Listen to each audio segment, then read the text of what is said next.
think I cracked the code. After all this time making YouTube videos, I finally figured out what you guys like to see. PC builds. And you know, I'm a people pleaser, so I'm gonna give you what you want. Thanks to MSI, who sponsored our video today, to prove once and for all that their competitors aren't the only ones who make a lot more than motherboards these days. Woo-hoo-wee! That's a lot of boxes, and almost every single one of them is MSI. Yes, my friends, it's time for the ALL MSI Gaming PC, including their new GeForce RTX 3080 Gaming X Trio. So let's get cracking and build this sweet rig.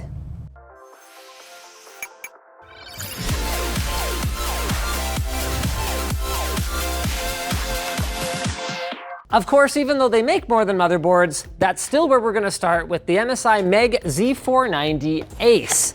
The key features of this puppy are, of course, support for the latest Intel 10th gen processors, 2.5 gig networking, 3 M.2 slots, and enough RGB to choke a horse. Well, it's an expression. You know, it feels like it's harder than ever to choose the right CPU these days. Like, that's the double-edged sword of having two legitimately good options for a change. If we go Intel, we get called Intel shills, oh, you guys don't appreciate AMD enough. But in some cases, if we go AMD, we get people telling us, you're leaving performance on the table, like what happened in our review of the RTX 3080. So we've gone Intel. We're using the 10900K because we're gonna be pairing it with an RTX 3080, which is a flippin' fast graphics card. And right now, this is the fastest CPU for gaming. And I say right now because I'm filming this on October the 6th, not the 8th. So we'll see how things change after that. It changed everything. Next up is storage. We're using a Corsair MP600 2TB M.2 SSD for a couple of reasons. Number one is to highlight that while Intel's 10th gen processors do not support PCI Express Gen 4, it is expected that 11th gen processors, which will also be capable of being installed on this platform, will. So PCI Express Gen 4 is gonna come with some pretty cool benefits once direct storage gets actually implemented into Windows and GPU drivers, allowing similar features to what we've seen on the PlayStation 5 as well as Xbox Series. Reason number two is that we don't have any Samsung 980 Pros in the studio right now. For RAM, we've gone with a couple of 16 gig sticks of Corsair's Vengeance Pro RGB. That gives us a total of 32 gigs running in dual channel mode. And as for why we went Corsair, well, the cold hard truth, Corsair's competitors out there, is that nobody does RGB quite like Corsair. That is to say that nobody does RGB quite to the extent of Corsair. Now we've reached the point where we're ready to check out our Sekira 500X tempered glass kit. Just kidding, I already took it out of the box because this thing is so freaking heavy and I didn't want to unbox it on camera. It's got tempered glass pretty much up the wazoo, includes 4 RGB fans, and has a total of a whopping 5 front USB 3 ports. Who's plugging in that much front USB? Oh yeah, maybe this guy. Brandon? Yes. Would you? Oh, all right, fair enough then. 100%. Easily removable side panels, check. Giant 200mm fans, check. Built-in RGB hub, check. But I do get the uncomfortable feeling that it might be haunted. Like I can hear this voice. Linus, they've got solid materials in front of their fans. I think Steve from Gamers Nexus died, and he's in there. We'll find out soon enough if these perforations along the side and on the top here, where it seems air is intended to come in, are enough, because the system we're loading this thing up with is not going to be very forgiving if there isn't enough airflow. Underrated feature, the little motherboard standoff nubbin right here. Absolutely love it. Just makes installing the motherboard a breeze. Personally, I like to build standing up like this. It's an old habit, and it makes it a lot easier. Hey Colin, how much is this case? It's $325. Huh, okay. It's not cheap certainly, but definitely fully featured. So they include the bracket that you need for a vertical GPU mount. You got these nice little sleds for your 3.5-inch drives. Lots of included fans. I'm liking it so far. Not cheap though. Good packing materials, actually. Oh, that's worth mentioning. I get such a boner for good packing materials. See? Got that really nice foam in there. And these, oh yeah. Confusing branding though. MSI's got to get their stuff figured out. I know they're the sponsor of today's video, but that doesn't prevent me from, trying to help them, I got to help them. What is MPG? What's the difference between MPG and MEG? And what's the difference between MEG and MAG, MAG? Apparently it's MSI Performance Gaming, MSI Extreme Gaming, and MSI Arsenal Gaming. Happy to clear that up for you. On the subject of MSI Arsenal Gaming, it's time to install our CORELIQUID 360R. So this is a triple 120mm liquid cooler that, if MSI's marketing is anything to go by, should be a perfect match with our other MSI product. In fact, there are pictures of both this case and this radiator on the back of the motherboard with a clever pin header location, making them a perfect match. Ew, that's a gross spider. Go away. No, don't go under my rug. Well, I don't want to kill it, it's a spider. Spiders are good, they're our friends. I just don't want it here, that's all. This threw me for a bit of a loop here. I saw this thing embedded in the radiator and my immediate response was, oh, okay. It looks like MSI came up with the admittedly quite cool idea of putting the temperature sensor for the CPU cooler in the radiator so that you could actually adjust the RPM of your fans based on coolant temperature. But what it actually is a pump. So this is the way that MSI has gotten around that Asetek patent. They also claim that it helps improve the longevity of the pump because it keeps it away from the heat source, which is, of course, the CPU. The coolant will not be nearly as warm as the CPU itself. With that said, there's a coolant buffer in between the pump and the CPU itself anyway, so I don't think it'd make that much of a difference, but hey, what do I know? I'm not MSI's engineer. That's a pretty neat idea, especially given that it sits right in the dead zone, right under the hub of the fan. Like, you're probably not losing a ton of cooling potential. Oh, interesting. Very interesting. So you're actually using the outer edges of the radiator where your water is hottest, which, as Colin found in a recent video, you guys should go check that out when you're done with this one, does make a difference, having the most cooling potential where the water is hottest. One thing I don't like that much about this approach is that they've only put a cable management spot over here on this side. See, to get this out without mushing the cable. But what I actually wanted was to have it oriented this way with the cable coming out the other way. So MSI, I would love it if you guys put a slit on this side as well so I could go out that way. It's fairly minor, but just, There's only one orientation that I would really recommend in this particular case for the fan, so that's pulling air down into the case, and the reason for that is twofold. One, it makes cleaning the radiator pretty simple because it's just 2 thumb screws to slide it out. Pretty cool little mounting mechanism. And number 2, the fans are pre-installed on the top, blowing air down, and you don't want to have them fighting each other. Also, from a lighting standpoint, reason number 3, we're going to have RGB lights here, so there's no point putting the fans up above the rad. We want our RGB lights right here, right? So we can have RGB everywhere. From the front, this is going to be a sick looking system. From the back, even with all this pre-done cable management, it's going to be a bit of a challenge. I couldn't help noticing that the built-in RGB hub, which has 8 slots on it, only has 2 of them free.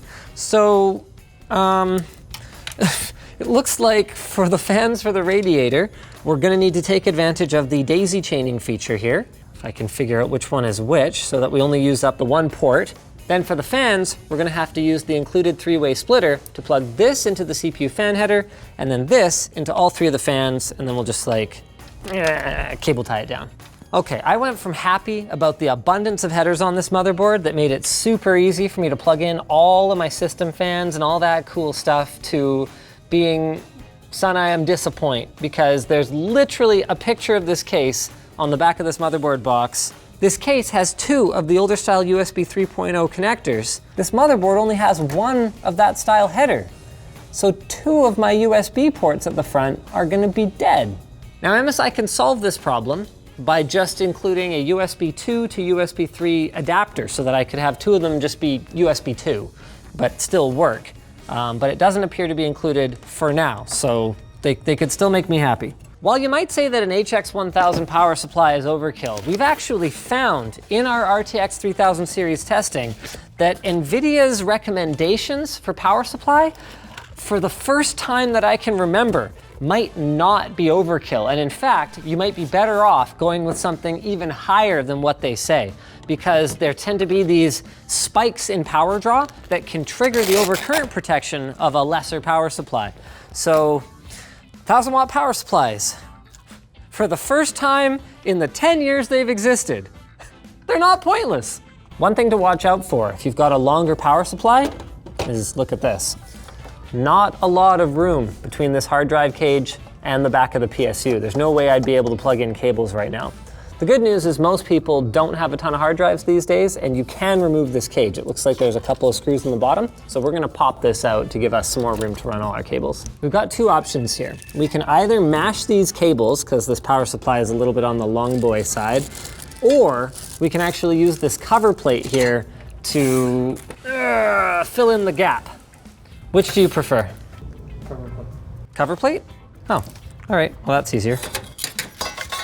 The more I use this case, the more I'm kind of rooting for it here. So being able to slide this in and out while I'm working means that it's much, much easier than in some of the other cases I've worked with to get at things like the 8-pin CPU power connectors up here. I'm gonna put the Intel bracket on the CPU block now, and this is a cool feature.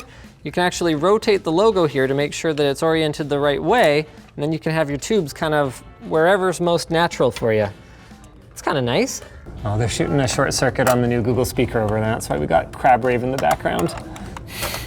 Make sure you're sub to short circuit, by the way. We do a lot of our first impressions and unboxings and stuff over there. I love the labels for the 5-volt addressable RGB headers on the board. So there's two of them, one at the bottom and one at the top, and they're called J Rainbow. I cleaned up a few things off camera. So we've got our front USB 3 plugged in, our front panel headers plugged in down here. Tidied up the cables at the back a little bit.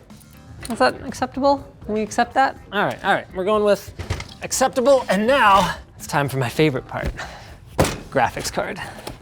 It is such an exciting time to be a PC gamer.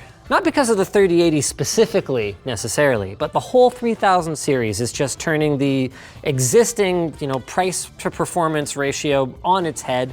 It's gonna drive, once they're actually available readily, it's gonna drive pricing of last generation stuff down. Everybody benefits when there's a big leap forward in performance like this. And then of course there's the fact that if you can get your hands on a 3080 and you can afford it, 4K gaming is finally within reach. I'm a big fan of the over-the-top approach for the PCI Express power connectors because one of the things it helps with is reducing GPU sag. Although MSI does actually include a bracket in the box for supporting it, I don't think I need it though. That looks pretty level, which means it's time for the finishing touch. All we gotta do is put these thumb screws in, lock the radiator in place. Enough PC building, let's take a look at our peripherals. Oh! Fine, whatever, I'm over it.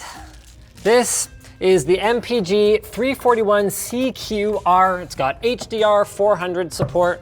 It's 3440 by 1440, and of course features a high refresh rate 144 Hz panel and 1 millisecond response times. This right here is the Vigor GK50 Elite. It's got individually backlit RGB keys and Kale Blue switches. It's also available with some other different switch types, and this is the GM30 clutch mouse, which has a U-shaped RGB thing. What are we waiting for?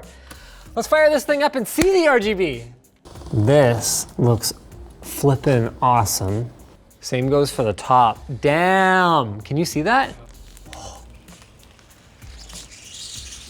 Smoked glass and RGB, there's very few things that look better.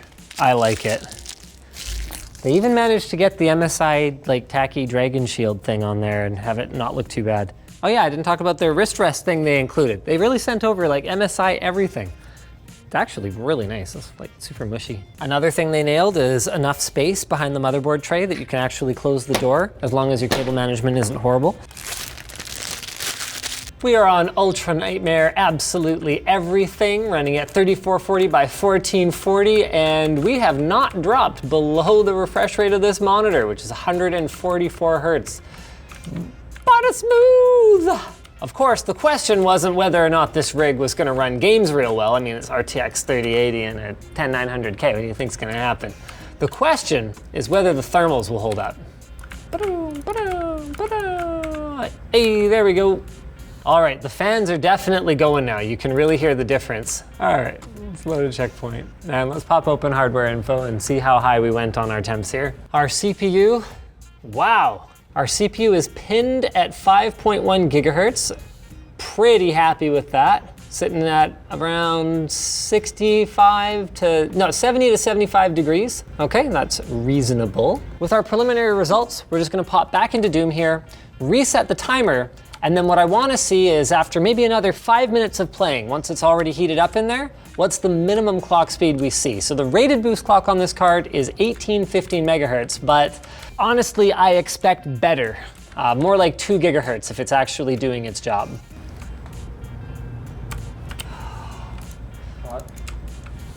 Yeah, based on how hot that glass is, I'm not sure. Really pleased with every other aspect of this system, but unfortunately, I think this case is just going to struggle with this tier of hardware, unfortunately.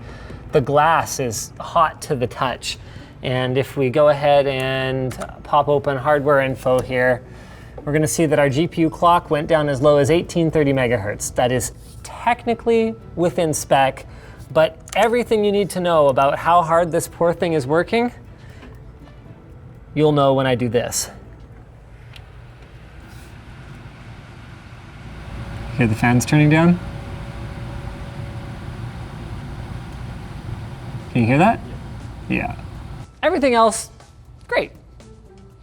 Thanks to MSI for sponsoring this video. If you guys enjoyed this video, we're gonna have the parts list down below along with links for where you can buy them. Thanks for watching and we'll see you guys at the next one. If you enjoyed this video, maybe go check out our ultimate high airflow machine where we actually used an industrial fan to put the most airflow we possibly could through a computer case. That was pretty fun.